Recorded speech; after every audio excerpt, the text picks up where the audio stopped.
Hi students, मैं Amit Kumar.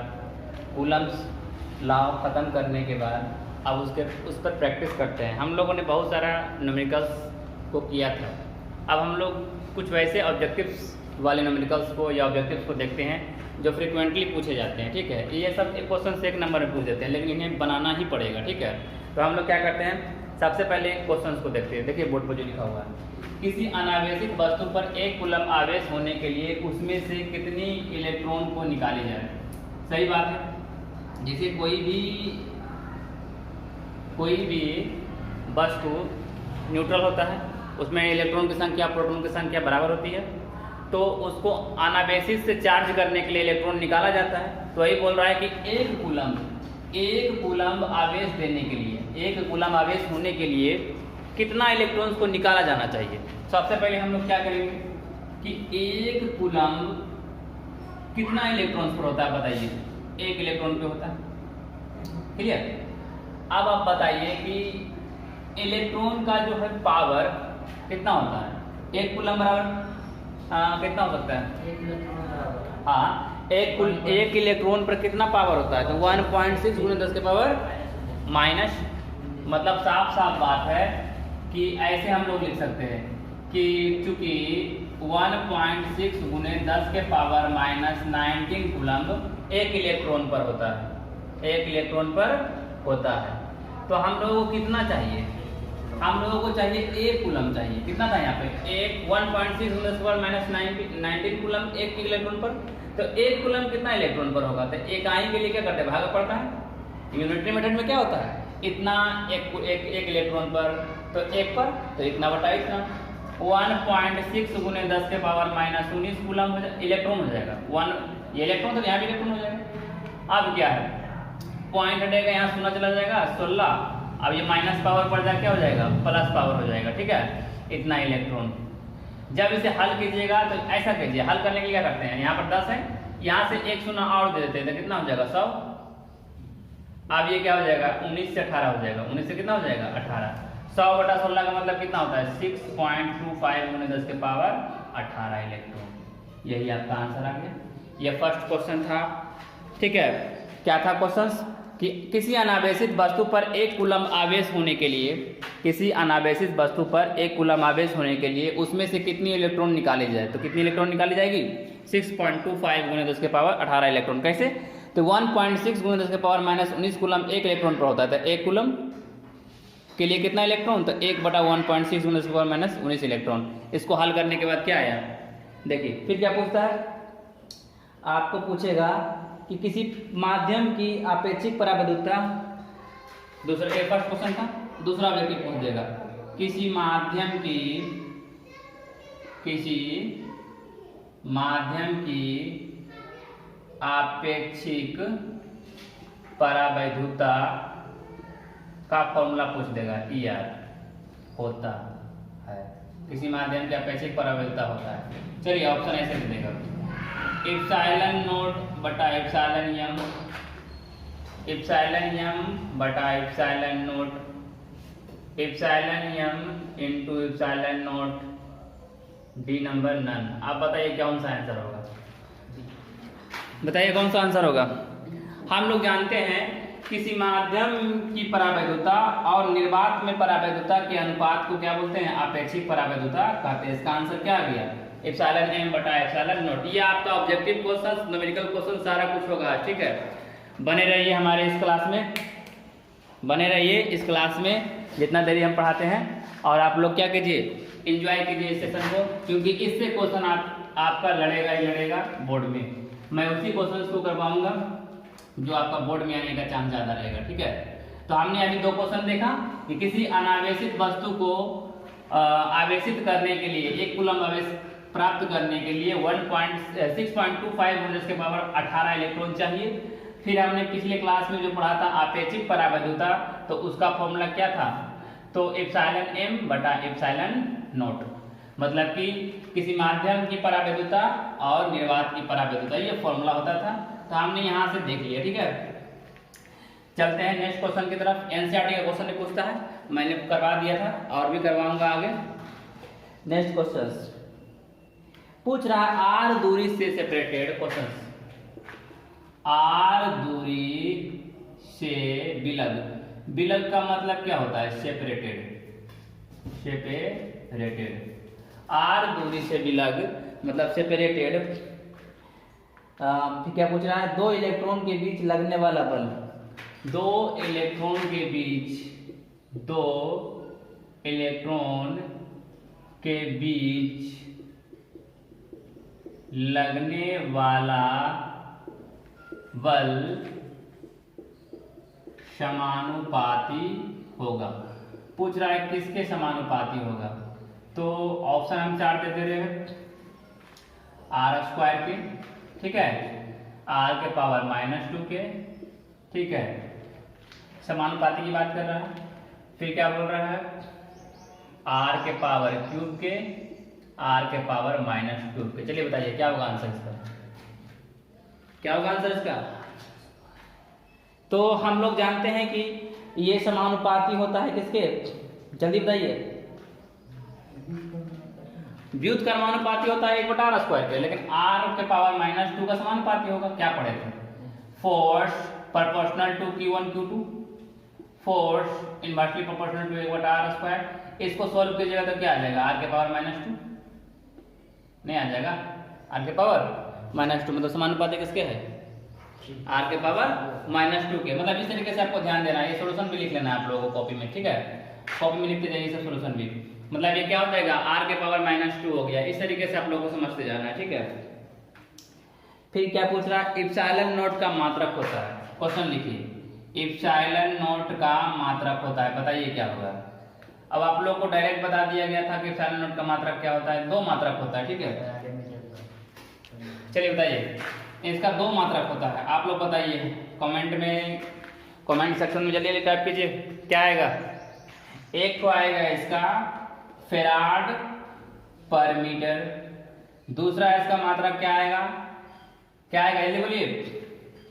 Coulomb square per newton metre square, coulomb square per newton. इसको लिख सकते हैं कैसे? इसको ऐसे भी लिख सकते हैं, कूलम स्क्वायर न्यूटन का पावर -1 मीटर का पावर -2। दोनों में से कोई भी लिख सकते हैं। बुक में अगर ऐसा लिखा रहे तो इसमें टिक मारिए, ऐसा लिखा रहे तो इसमें टिक मारिए क्वेश्चंस में, ठीक है। लेकिन जनरली आपको बता देते हैं ऐसे लिखा रहेगा, इसलिए थोड़ा सा इस पे ध्यान दीजिएगा। इस ऐसे ही लिखा रहेगा, हाँ, स्टैंडर्ड फॉर्म में। c का स्क्वायर n का पावर -1 m का पावर -2 फैराड पर मीटर भी होता है, फैराड पर मीटर भी होता है, ठीक है। तो आप लोग याद रखिए। फिर पूछ देगा फोर्स कांस्टेंट का, फोर्स कांस्टेंट का नहीं, उससे क्या बोलते हैं? k का। k क्या होता है भाई? तो विद्युत नियतांक जो आपका था, क्या उसका हिंदी क्या हो जाएगा? ये तो परावैद्युता हो गया, मान लीजिए इसका हिंदी क्या हो जाएगा? ये तो पूछ देगा परावैद्युता का मात्रक, ये क्या हो जाएगा? हिंदी पूछ देगा परावैद्युता का मात्रक हिंदी में। अब के का पूछ देगा, के होता क्या है? अरे विद्युत बल नियतांक या कूलम बल नियतांक, विद्युत बल नियतांक या कूलम बल नियतांक, कूलम बल नियतांक भी पूछ सकता है का मात्रक है। क्या मात्रक है बताइए जल्दी जल्दी, जल्दी कमेंट में इसका आंसर दीजिए। आंसर क्या आएगा? आंसर आएगा न्यूटन मीटर स्क्वायर पर कूलम स्क्वायर। इसको ऐसे भी लिख सकते हैं, न्यूटन मीटर स्क्वायर पर कूलम स्क्वायर, ठीक है, न्यूटन मीटर स्क्वायर पर कूलम स्क्वायर। इसी में से पूछ देगा आपको, इसी में से आपको कुछ पूछ देगा, बीमा बता दीजिए। चलिए एप्सिलॉन नॉट का बीमा पूछ देगा, बताइए जल्दी जल्दी। एप्सिलॉन नॉट का बीमा, फिर पूछ देगा के का बीमा यानी परावैद्युता का बीमा, और क्या पूछ देगा? हिंदी भी तो बता दे रे, परावैद्युता का बीमा पूछ देगा। ये क्या है आपका? बोल देगा कि परावैद्युता का बीमा बताइए, या फिर बोल देगा विद्युत बल नियतांक का बीमा बताइए। चलिए बताइए क्या होगा, जल्दी जल्दी कमेंट में इसका आंसर दीजिए, क्या आएगा? क्या आता है जल्दी बताइए। निकालने के लिए तो बता ही दिए थे, ऐसा तो कुछ है नहीं कि नहीं बनेगा।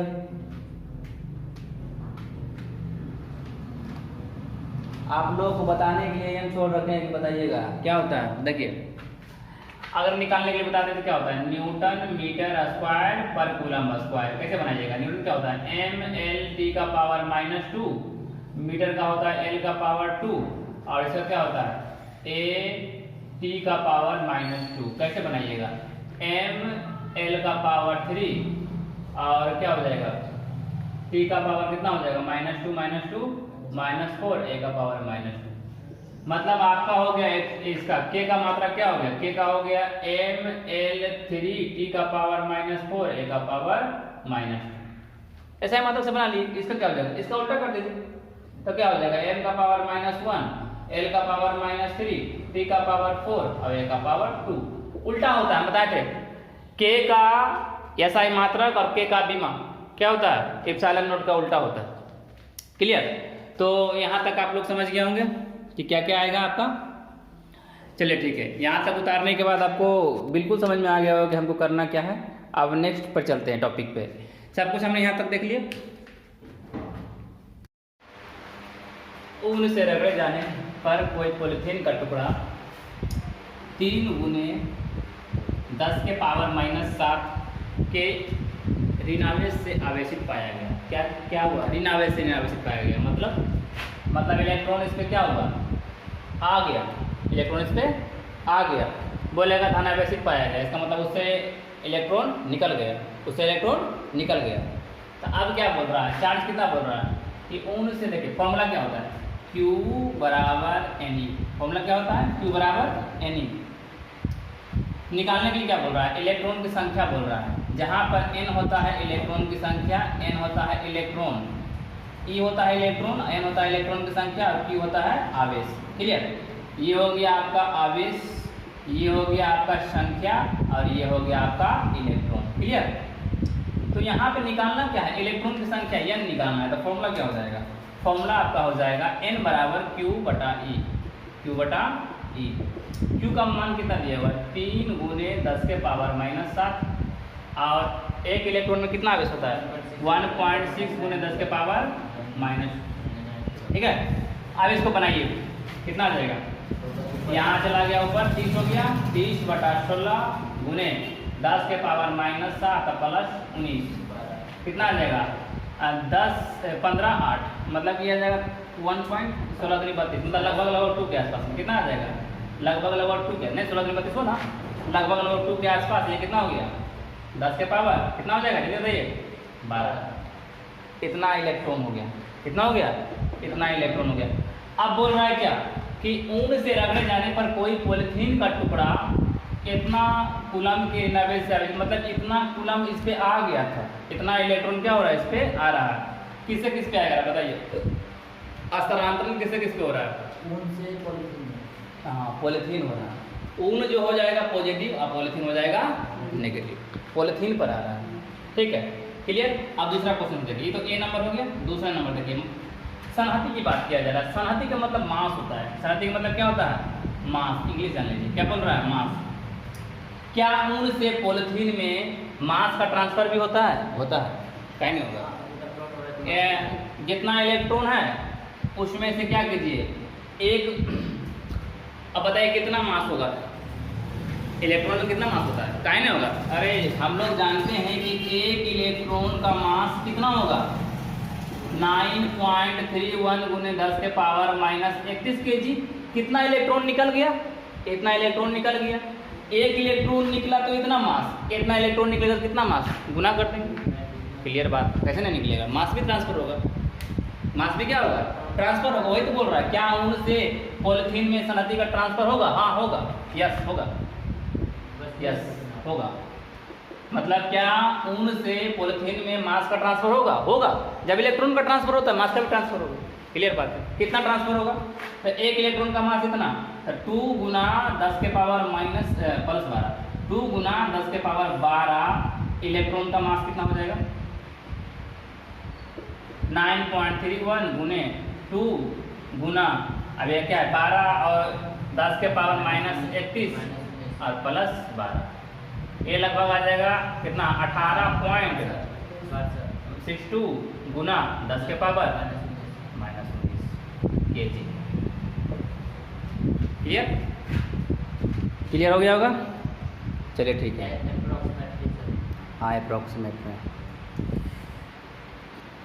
ये तो आपको दिख ही रहा होगा, नहीं दिख रहा होगा थोड़ा सा हम दिखा देते, दिख गया ना, ठीक है दिख गया।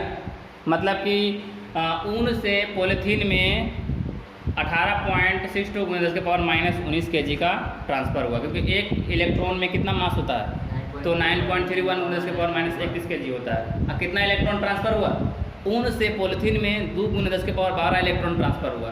टोटल कितना हो जाएगा, इतना। ठीक है, यह question P/Q previous year question से उठाया गया है। अब हम जितने भी क्वेश्चंस को करवा रहे हैं वो जनरली P/Q ही है। ठीक है, ये क्वेश्चन क्या दे रहा है, किसी आवेश कैपिटल Q को दो भागों में किस अनुपात में विभाजित करेंगे ताकि किसी निश्चित दूरी पर, मान लिया वो निश्चित दूरी R है, वो निश्चित दूरी R है, ताकि उनके बीच प्रतिकर्षण वैद्युत बल का मान महत्तम हो। प्रतिकर्षण ही क्यों दिया, क्योंकि देखिए एक ही तरह का चार्ज है, उसको दो भाग में तोड़ना। एक चार्ज को बोल रहा है कि दो भाग में तोड़िए, यहाँ रखिए, एक यहाँ दोनों के बीच का डिस्टेंस क्या बोल रहा है, R देने के लिए, मान लिए क्या है, दोनों के बीच का डिस्टेंस क्या है। अब बोल रहा है कि दोनों का जो रिपल्सन होगा कैपिटल Q और कैपिटल Q जो तोड़ने के बाद small q, capital Q - Q जो होगा, वो दोनों के बीच जो रिपल्सन होगा, वो बोल रहा है कि एक निश्चित दूरी पर हो, तो बोल रहा है कि महत्तम होने के लिए जो मान मैक्सिमम इसका मान हो, तो इसका अनुपात क्या होगा, मतलब ये जो बांटेंगे उसका अनुपात क्या होगा। मैक्सिमम होने के लिए क्या करना पड़ेगा हमको, मैक्सिमम होने के लिए जो फोर्स आएगा आपको, इलेक्ट्रोस्टैटिक फोर्स क्या आएगा कि Q1 Q2 बटा R² होता है ना, तो K का मान क्या हो जाएगा, 1/4 पाई एप्सिलॉन नॉट। Q1 का मान क्या है Q, और इस Q2 का मान क्या है Q - Q, अब बटा ये डिस्टेंस तो R² है, कोई दिक्कत नहीं। इसका बोलना ये, इसको आपको डिफ्रेंशिएशन करना पड़ेगा, dF/dr किसके रूप में डिफ्रेंशिएट करेंगे, हम लोग जानते हैं जो चर राशि होता है, जो चेंजेबल राशि होता है, उसके रूप में हम लोग डिफ्रेंशिएशन करते हैं। कौन सा चेंज कर सकता है, अरे यही डिस्टेंस तो चेंज करेगा, बढ़ा सकते हैं, घटा सकते हैं, यही कर सकते हैं। तो मैक्सिमम होने के लिए होगा dF/dr बराबर 0, मतलब फोर्स का मान अगर मैक्सिमम होगा, फोर्स का मान मैक्सिमम होने के लिए हमें इसे 0 के इक्वल करना पड़ेगा, हमें इसके 0 के इक्वल करना पड़ेगा डिफरेंशिएशन करके। क्लियर। हम लोग क्या करेंगे, ये तो आपका क्या है कांस्टेंट टर्म है, निकालिए बाहर और क्या कांस्टेंट टर्म है, 1/4 pi epsilon not into R²। अब यहाँ पर क्या बच रहा है, Q × Q और Q²। क्लियर। डिफरेंशिएशन में इसका मान क्या देना है, 0 देना है, इधर का डिफरेंशिएट करना है, इधर का डिफरेंशिएट करना है, ये इधर जाकर 0 हो जाएगा, टोटल टर्म क्या हो जाएगा 0 हो जाएगा। इधर डिफरेंशिएट कर लीजिए, t इसका डिफरेंशिएट कीजिएगा तो कितना आ जाएगा, क्लियर, Q - Q²/dr।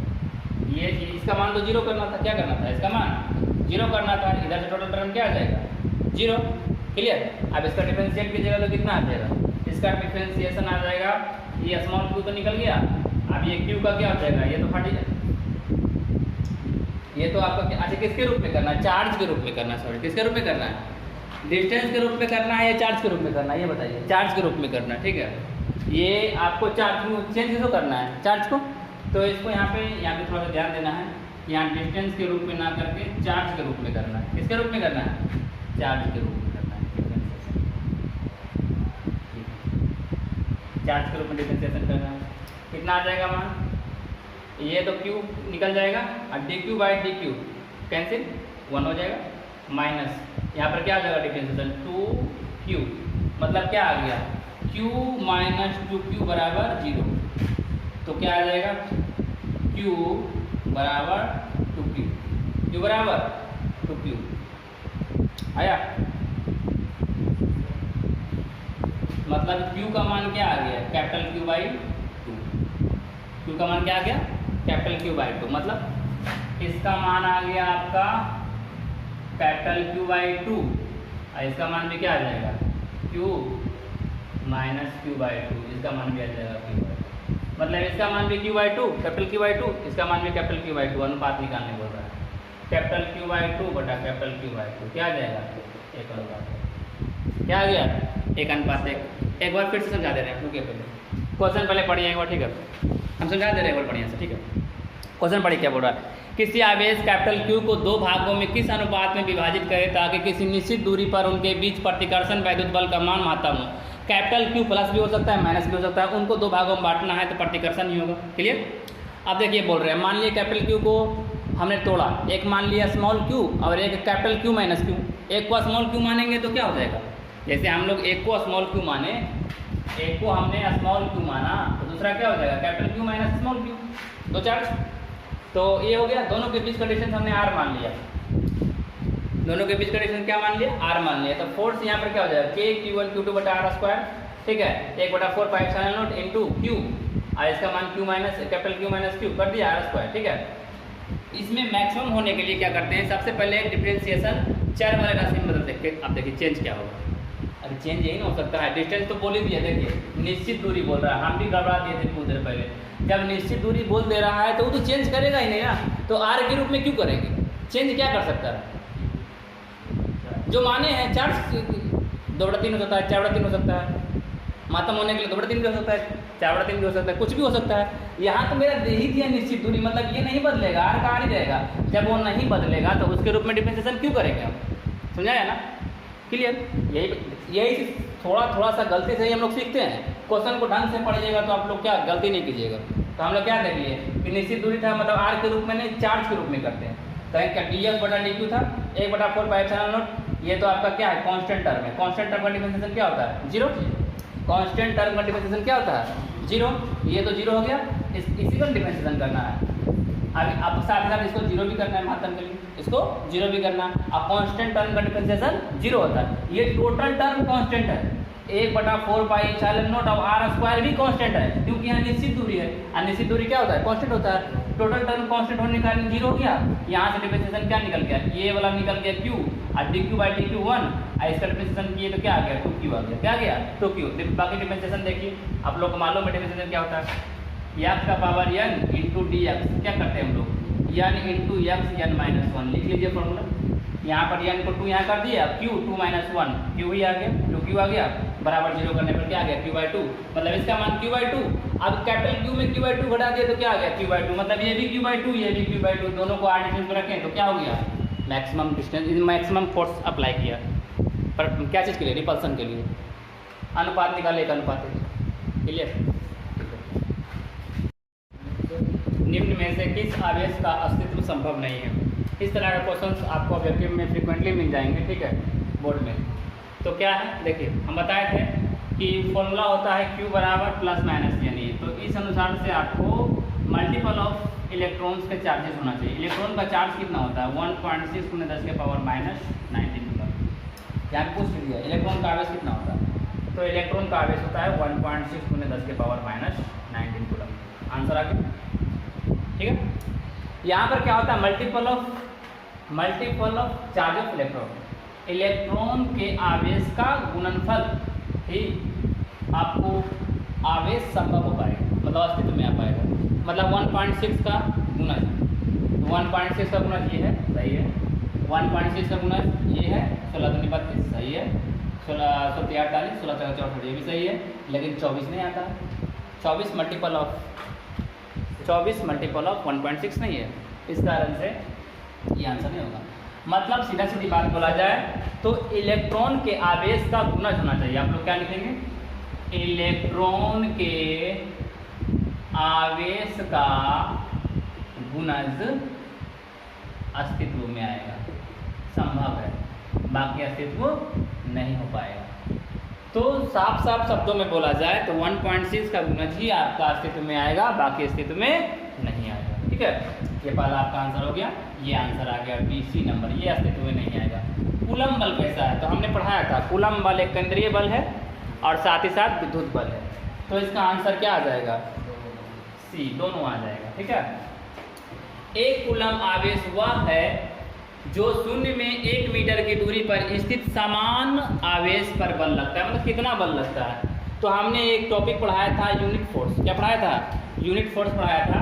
तो उसमें हमने क्या बताया था आप लोगों को, यूनिट फोर्स में बताया था कि जब दो आवेश एक कूलम इस तरह का हो और दोनों 1 मीटर की दूरी पर हो और दोनों कहाँ हो, निर्वात में हो। कहाँ हो, निर्वात में हो, तो उन पर लगने वाला कुल फोर्स कितना होता है, 9 गुने 10 के पावर 9 न्यूटन, प्लस में 9 गुने 10 के पावर 9 न्यूटन। कैसे बताते हैं, फोर्स बराबर इलेक्ट्रोस्टैटिक फोर्स बराबर होता है K Q1 Q2 बटा R स्क्वायर। हमने बताया था कि दो चार्ज इस तरीके से लिया है, एक कूलम समान बोल रहा था, एक कूलम ले लेते हैं, दोनों के बीच का डिस्टेंस R ले लेते हैं, कितना 1 मीटर। यहाँ बोल दे रहा है, ले नहीं रहे हम लोग, यहाँ बोल रहा है 1 मीटर की दूरी पर, कितना 1 मीटर की दूरी पर K का मान कितना होता है 9 गुने 10 के पावर 9। यहाँ पर दोनों आवेश क्या है, समान बोल रहा है, 1 से 1 कूलम, 1 गुना 1 दूरी 1 का स्क्वायर, कितना आ गया 9 गुने 10 के पावर 9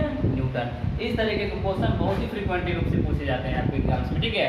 क्या दिया हुआ है, 1 कूलम वह आवेश है जो शून्य में मतलब निर्वात में 1 मीटर की दूरी पर स्थित समान आवेश पर बल लगता है, कितना लगता है 9 गुने 10 के पावर 9 मीटर, ठीक है। अब एक नेट फोर्स वाला क्वेश्चन दे देते हैं, ठीक है।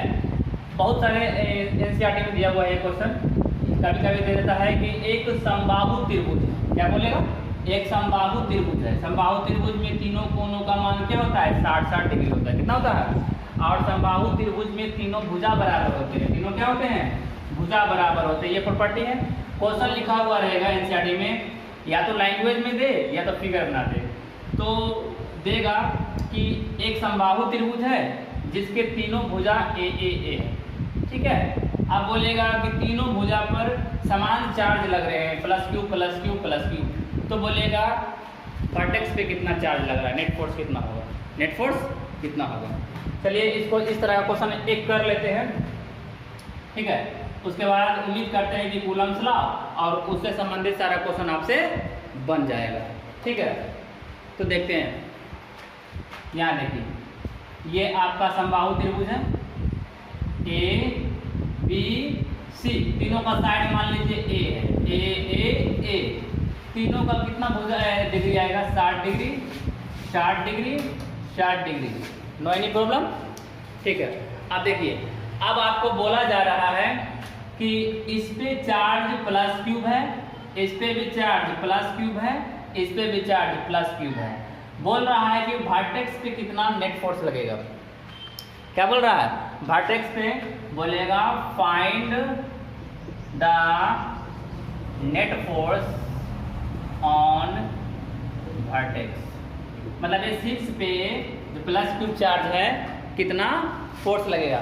सच्चाई यही है कि ये ए एक समबाहु त्रिभुज है, कौन सा त्रिभुज है, समबाहु त्रिभुज है, इक्विलैटरल ट्रायंगल, इक्विलैटरल ट्रायंगल, और इक्विलैटरल ट्रायंगल में जितना इस पे आएगा फोर्स ना, उतना ही फोर्स इस पे भी आएगा, उतना ही फोर्स इस पे भी आएगा।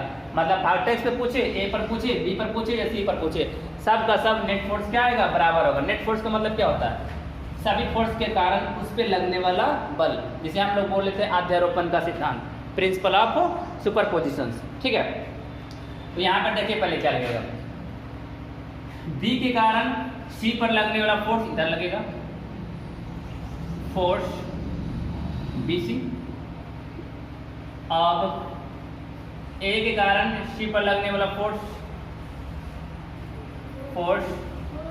CA बोलिए या AC बोलिए, ठीक है, जो भी बोलिए, BC है, यहाँ AC लगाइए, ठीक है। अब आगे देखिए, अब इसी पर फोर्स लगाने के लिए बोल रहा है, इधर इस नेट फोर्स, तो इसी पर काम करेगा, वर्टेक्स से बोल रहा है ना, तो इसी पर तो काम करने के लिए बोल रहे थे, यही तो फोर्स हुआ, नेट फोर्स हुआ ना, ऐसे। तो हम लोग क्या देखेंगे कि आपका ये वेक्टर आ गया, क्या आ गया, वेक्टर आ गया, क्या आया, देखिए ये 60 डिग्री, तो ये कितना डिग्री कोण आएगा, 60 डिग्री कोण आएगा।